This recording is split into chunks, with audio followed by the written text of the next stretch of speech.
Para las chicas que desde muy jóvenes trabajamos, es algo casi imposible el pensar que nos pueda pasar algo malo. Dicho más claramente, que las cosas que pasan en las noticias solamente le suceden a chavas con dinero. Mi nombre es Diana y pasé la peor experiencia de la que una mujer pudiera padecer. Cuando entré a trabajar en esa gasolinera, siempre me trataban de espantar con cuentos de espantos, pero también con cosas muy reales, como que solían asaltar mucho en esta sucursal. Afortunadamente, nunca me tocó un robo, pero sí ver algunas cosas extrañas. Pero lo que sucedió tuvo que ver con algo más terrenal. Honestamente, sí me daba bastante miedo. Después de todo, me tocaba el turno nocturno, por razones de la escuela. De hecho, apenas me daba tiempo de salir corriendo a la facultad cuando terminaba mi turno. Entre el trabajo y la escuela, mi adoración era Alejandro, mi ahora esposo. Cursaba la misma carrera que yo, y al igual que yo, tenía un empleo nocturno en un centro comercial como intendente. Eso nos ayudaba a pagar nuestros estudios. No es por presumir o darme a desear, pero soy hasta la fecha bastante atractiva, lo que claramente me traía muchos clientes y buenas propinas. Aunque mis compañeras y compañeros me dijeron que debía tener cuidado con no ser demasiado amable con los clientes, especialmente los fines de semana por la noche, pues muchas personas llegaban a confundir las cosas y la amabilidad con algo muy diferente. El caso es que, un sábado a eso de las 4 de la mañana, llegó un chavo en un auto deportivo. Sabía perfectamente que trataría de presumirlo, pero conmigo se equivocó, pues no soy y nunca seré de esas. Como decimos en el barrio, yo tenía novio y lo amaba. No solo porque nos conocimos desde niños, sino porque ambos estuvimos en los peores momentos de cada uno. Era una relación de amor y respeto mutuo, y a mí no me llamaba la atención andar de cusca con nadie, y menos con desconocidos. Pero mis compañeras, porque no puedo llamarlas amigas, siempre se encargaban de colgarme santitos que yo no quería, solo para ganarse un extra. Como por ejemplo, colocarse en una posición donde los clientes varones y una que otra damita me anduvieran morboseando sin darme cuenta. De hecho, evité atender a Oscar por casi 2 meses, hasta que por una broma del destino quizás, sucedió lo inevitable. Le tocó pedir servicio en mi bomba específicamente. Como saben, no se le puede negar la atención a ningún cliente. Y como para colmo, las otras bombas estaban llenas, y eso a mí se me hizo bastante raro. Pero finalmente tuve que atenderlo, y para sorpresa de absolutamente nadie, le había dado una jugosa propina a la banda para dejar sola mi bomba y dejarlo entrar a él. Eso me incomodó mucho y me molesté, pero como dije, a todos los clientes se les debe atender. Esperé que fuera uno de esos alucines, de esos que se sienten mucho y cosas por el estilo. No quería problemas, e incluso pensé que el carro era robado, pero el muchacho comenzó siendo muy amable. No insinuó nada, simplemente se sinceró diciendo que deseaba conocerme, y le daba pena, supuestamente, acercarse a mí. No sé por qué, pero me cayó bien.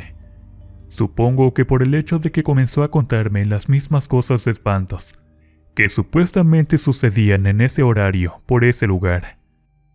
Luego me hizo la plática a diario, siempre sacando algo de eso e intentando que sonriera. No se veía mala persona, así que un día dijo que si deseaba un café. Le dije que salía a comer a las 3, y puntual ya me esperaba en la mesita del local con un café. Amigas, es en serio. Eso de la intuición femenina es una patraña. No existe. No se confíen. La plática de Oscar era atrapante. Desviaba la atención hacia temas comunes y corrientes, pero sin darme cuenta, le estaba contando santo y seña de toda mi vida. Él parecía, al inicio, no darle más importancia de la debida a mi persona, pero poco a poco su mirada intentaba clavarse en la mía. Me dijo que ese lugar era peligroso, que por las noches pasaban cosas, y no solamente sobrenaturales, sino que solían asaltar por ahí. Me dijo que quería cuidarme, protegerme, pues él conocía a muchos de los mañosos de la zona. Les repito, hasta ese momento, sin darme cuenta, me había expuesto a un extraño, sin siquiera darme cuenta. Luego comenzó a ser más insistente, a llevarme cosas sin darme detalles. Estaba mal. No quería desilusionarlo, porque no creí que se hubiera portado mal conmigo.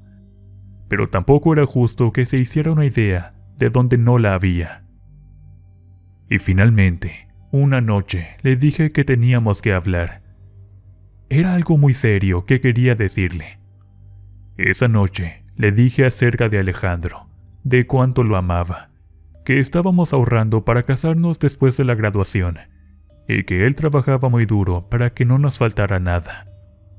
Inmediatamente, Oscar mostró su verdadero rostro. Se puso como loco, armando una espantosa escena de celos, que me dejó obviamente muy mal parada, tanto en la gasolinera, en el Oxxo y con los clientes que presenciaron esa bochornosa reacción. Dijo que qué tenía ese mugroso, refiriéndose a Alejandro, que no tuviera él, y qué sé yo cuántos insultos. Obviamente quedé como estúpida, ahí parada sin decir nada, mientras este loco se trepaba a su nave y arrancaba como desquiciado. Eso me costó que me cambiaran de sucursal. Quedé tan mal parada y avergonzada que no puse objeciones, creyendo que nunca volvería a ver a ese chico otra vez. Lógicamente le comenté a Alejandro. Eso no era normal, ni algo que pudiéramos pasar por alto. Y Alejandro se quedó muy preocupado, debido a lo dicho y cómo sucedió. Este tipo llegó una tarde, tomándome totalmente por sorpresa. Al comienzo me alejé de él, y le dije el grave problema en el que me había metido, y que a causa de eso casi me corren del trabajo. Pero él se llegó disculpando, diciendo que había cometido un error, y que iba solo a hacer las paces. Me dijo que si tomábamos un café como antes. Nunca le vi lo malo, pues solamente estábamos conversando, hasta que perdí el conocimiento. Me había puesto algo en el café que me hizo perder el sentido, y me mantuvo en un estado somnoliento por casi 3 semanas. Lo que les contaré a partir de este momento, me lo comunicaron Alejandro, mis amigas fieles que se cambiaron conmigo de sucursal, y la gente de la fiscalía que llevó mi asunto. Tal como dijo este perro maldito, tenía dinero y de sobra, pero todo era mal habido.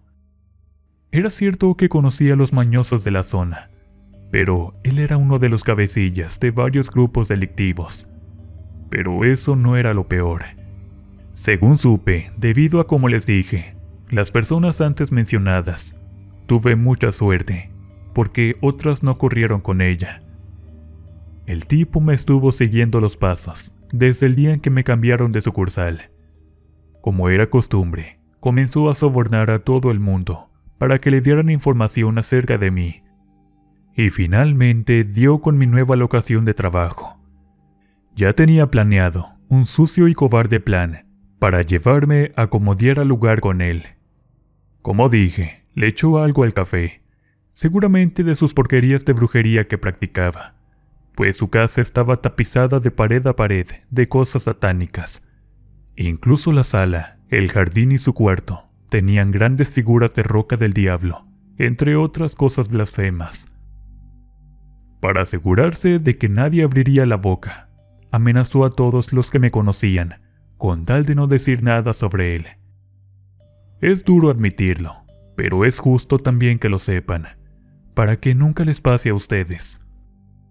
Durante los primeros días, se la pasó ultrajándome como si de una callejera se tratase, saciando sus más bajas, asquerosas y depravadas pasiones con mi persona. No podía moverme, no podía gritar, pero sentía claramente las lágrimas saliendo de mis ojos, Después de que dejé de parecerle tan atractiva, comenzó a insultarme, tratándome peor que a un perro roñoso, diciéndome una y otra vez que era una muerta de hambre, que nadie se atrevía a rechazarlo, y que si quería en ese momento me mandaba al otro mundo, mostrándome su arma y encañonándome. Sentí que me dispararía en cualquier momento.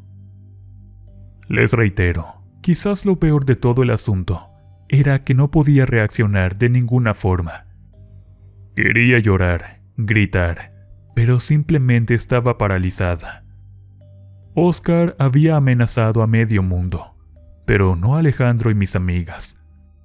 Cuando se dieron cuenta, después de 3 días, de que había desaparecido, Alejandro y mis amigas se pusieron en alerta y de acuerdo para averiguar qué pasaba. Como el gerente de la gasolinera no les hizo caso, optaron por acudir a la policía. Con una orden, hicieron que revisaran las cámaras, donde claramente se miraba cómo me subían desmayada, aparentemente a su carro deportivo. Muchas cosas apuntaban a Oscar, y eso fue lo que me ayudó, y lo que lo hundió a él. Dejó de frecuentar las 2 gasolineras que lo vinculaban con mi desaparición. Eso se les hizo raro a todos, además de que muchos aseguraron que era muy insistente en estar cerca de mí. Y sobre todo, lo que ayudó fue la escena que me armó en la primera sucursal donde trabajaba, y afortunadamente, su mentira lo llevó a cometer una serie de errores que fueron su perdición. Quizás por descuido, pero al cargar gasolina, una de mis compañeras lo atiende y le pregunta tranquilamente si no me había visto. Oscar comenzó a ponerse nervioso y dijo textualmente que no, que incluso se equivocaba porque él no me conocía. Eso encendió las alertas del resto del personal, que a pesar de todo, sentían aprecio por mí. Cuando Alejandro y mis amigas llegaron a la gasolinera, les dijeron lo mismo, lo cual les indicaban que ese tipo algo sabía. Era el principal sospechoso de mi desaparición, por lo que tal cual se dispusieron a cazarlo para seguirlo y averiguar dónde me tenía y si todavía estaba con vida. Mientras tanto, en esa casa dedicada al diablo, yo seguía paralizada, sin saber si me recuperaría o no, soportando los abusos y arranques de locura de ese maldito desgraciado. Y si bien es verdad que la policía intervino, los primeros en poner manos a la obra fueron Alejandro y mis amigas, quienes sin duda no pararon, no se detuvieron ni se contuvieron ni un momento. Ellos deseaban dar conmigo a como diera lugar. Oscar estaba espantado, totalmente fuera de la realidad. Un día antes de que todo terminara terriblemente mal, desde que amaneció, estaba dando vueltas como perro enjaulado. Golpeaba las cosas, tiraba todo, gritaba, se ponía a hablar con esas estatuas diabólicas y se peleaba con ellas, creyendo quizás que le responderían o le darían alguna fórmula mágica para escapar. Pero las estatuas no se movieron. Furioso, arremetió contra una de ellas, y no quiero afirmar o aseverar nada, pero a partir de ese momento, todo, absolutamente todo, se le fue al carajo a Oscar. Se fue después de hablar con la estatua que tenía en el centro de una fuente en su jardín, sucediendo exactamente lo mismo. Se puso tan frustrado y violento, al grado de amenazarme con ofrendarme a sus oscuros y nefastos dioses, para poderse salir con la suya. Y su locura llegó a tal grado, que él solo fue quien metió la pata. Quienes saben de eso, dicen que el karma es poderoso, y actúa de maneras sorprendentes y caprichosas. Y a este infeliz le llegó el día en que las cosas se le voltearon. Al satánico delincuente se le acabó la suerte, probablemente por haber insultado y roto sus estatuas, que creo de alguna manera eran quienes le protegían y le daban todo cuanto les pidiera. Pero al tratarlas de esa manera, sobre todo, habiendo sido su peor error, supongo que hizo enfadar a esos dioses infernales, y lo dejaron a su suerte ante la bronca en la que se había metido. Y las cosas le cayeron encima de golpe. Primero cometió su estupidez más grande. Volvió a la gasolinera, donde por alguna razón había muchas patrullas que nada tenían que ver con el caso de mi búsqueda. Probablemente solo estaban descansando. Sin embargo, este estúpido se puso tan nervioso, al grado que salió huyendo velozmente del lugar, sin pagar la gasolina. Obvio, la compañera pidió auxilio ante el robo. Esa fue la primera. El rechinar de llantas, lógicamente, llamó la atención de los uniformados, que reportaron el vehículo e iniciaron la persecución. Lo que era un simple robo se convirtió en sospecha de plagio y lo que resultara, pues el carro estaba reportado como sospechoso en un delito mayor, siendo ubicado ahora sí en la escena de mi secuestro. Desgraciadamente, al intentar salvar su pellejo, este estúpido atropelló a varias personas que por desgracia se cruzaron en su camino, por lo que las autoridades ahora le consideraban extremadamente inestable y muy peligroso. La persecución inició y hubo algo que decepcionó a todos. Oscar demostró la madera tan chafa de la que estaba hecho. Ese tarado no era un gángster, simplemente era un junior frustrado como muchos, queriendo mostrar que era peligroso. Y esto que les quede muy claro, hombres y mujeres: si tienes un coche poderoso, cerciórate primero de tener la fuerza y habilidad para poderlo dominar. Si no, no aceleres. La otra es que, si llevas un arma, nunca se lleva de adorno o para presumir o espantar. Si la llevas es porque piensas usarla. Y más importante, si piensas que eres intocable, impune o inmortal, habrá alguien, siempre lo hay, que te demostrará cuán equivocado estás de tu alarde. Y todo eso le pasó a Oscar junto. Se creyó intocable, pero nunca reparó en lo que le hizo a quienes le protegían. Como dije, en su patético intento de escape, se llevó entre las patas a muchos inocentes. Cada vez que cometía un error, se le sumaban eslabones a su cadena. Sin embargo, se negó totalmente a detenerse, creyendo quizás que la iba a librar. Llegando al final de la calle, con el contingente de azules pisándole los talones, inocentemente pensó que podía escaparse, pero su carro quedó hecho pedazos cuando lo metió al área cercana al canal, espantando a la gente y provocando que la policía subiera de nivel sus alertas cada vez. Todo cuanto podía salirle mal, le salió, pero afortunadamente para todos, otro grave y terrible error fue encañonar a una señora con sus niños para robarles el auto. Eso lo puso como candidato a las autoridades para uso de fuerza letal de ser necesaria. Oscar ya no carburaba. No comprendimos si fue a causa de la presión de verse acorralado, por el hecho de que sabía de antemano que no podía escaparse, o probablemente, y lo que más nos mueve a todos, sus dioses lo volvieron loco, para que él solo perdiera la vida por su propia mano.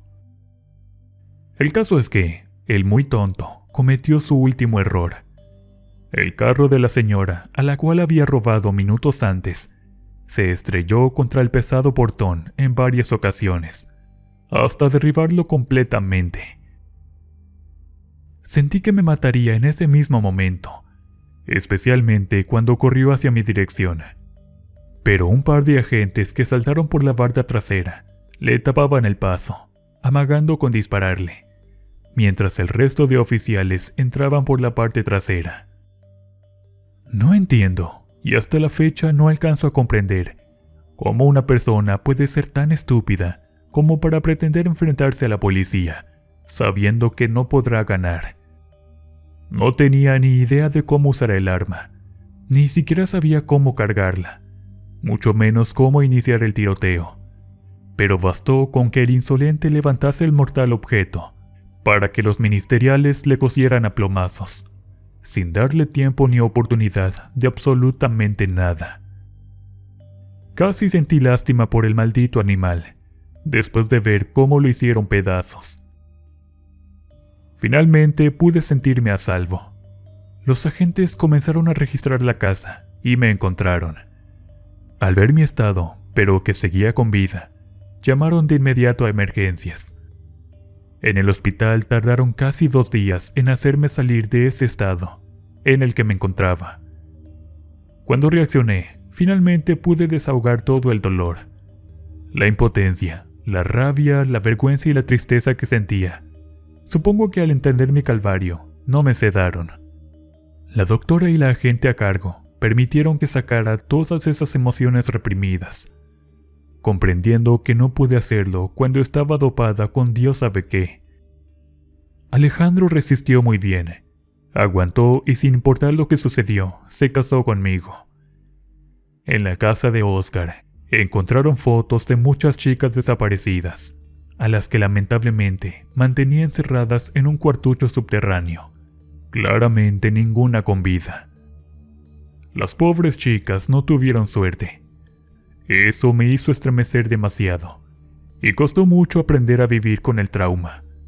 Fue demasiado aterrador, pero finalmente todo terminó relativamente bien para nosotros. Respecto a Oscar, por alguna extraña razón, nadie lo fue a reclamar. Nadie se presentó, ni siquiera para identificar el cuerpo, por lo que lo mantuvieron cierto tiempo en el anfiteatro, hasta que lo enviaron a la fosa común. Todos los bienes que poseía, al parecer, fueron adquiridos al contado, por lo que no era obligación de los vendedores pedir referencias o identificaciones del comprador. Era inconcebible cómo alguien pudo obtener todos esos lujos, cosas valiosas y extravagantes. Un auto que cuesta una fortuna sin dejar rastros, o el más mínimo indicio de su identidad. Y lo más aterrorizante de todo, no había rastros del tal Oscar por ninguna parte, ni acta de nacimiento, cartilla del servicio militar o pasaporte, ni un solo documento a su nombre o sus huellas digitales en algún sistema. Fue el señor del Oxxo quien nos dio una posible identificación de lo sucedido en este macabro caso. Dijo que Oscar le recordaba mucho a un joven indigente que estaba un poco mal de sus facultades mentales. Siempre iba y él le obsequiaba alguna cosa para comer y un refresco. No entendimos la relación, hasta que el señor dijo que cuando entré a ese trabajo, el chico no dejaba de mirarme. Tenía obsesionado a ese muchacho. Y lo segundo, dentro de un registro, de esos donde dejan llaves de agua bajo tierra para abastecer a la colonia, dormía este muchacho. Cuando un día fue a verlo, encontró algunas cosas, entre ellas la foto de Oscar, la mía y una hoja con símbolos extraños. Era él. No lo podía creer. El señor de la tienda dijo que Oscar hizo un pacto con las fuerzas demoníacas para tenerme, pero al no cumplir, los demonios le quitaron su protección, causándole esa espantosa muerte, y todo por romper su demoníaco acuerdo.